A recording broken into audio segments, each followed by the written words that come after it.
गौतम बुद्ध बुद्ध अपना घर परिवार छोड़कर तपस्या करने के उद्देश्य से घर से निकले थे। वह अनेक कष्टों को सहते हुए भोजन की मात्रा घटाकर घटाते घटाते पूर्णतया निराहार रहने लगे थे।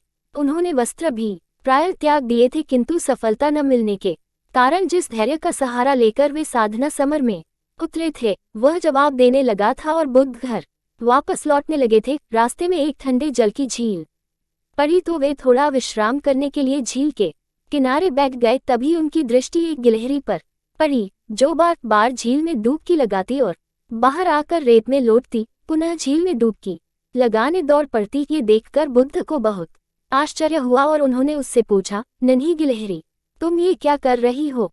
गिलहरी बोली, इस झील ने मेरे बच्चे को खा लिया है, इसलिए मैं इसे खाली कर दूंगी। बुद्ध को ये सुनकर बहुत आश्चर्य हुआ और उन्होंने उससे फिर पूछा, परंतु तुम्हारे इस कार्य से क्या ये संभव है?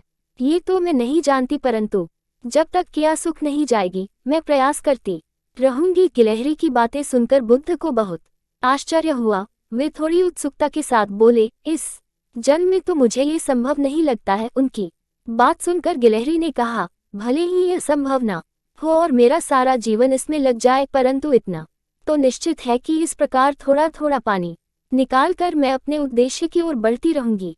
बुद्ध को गिलहरी की बात समझ में आ गई। वे पुनः तपस्या में रत हो गए। कहानी से सीख, इस कहानी से यह शिक्षा मिलती है, किसी भी कार्य को छोड़ना नहीं चाहिए, क्योंकि निरंतर प्रयास करने पर सफलता अवश्य मिलती है।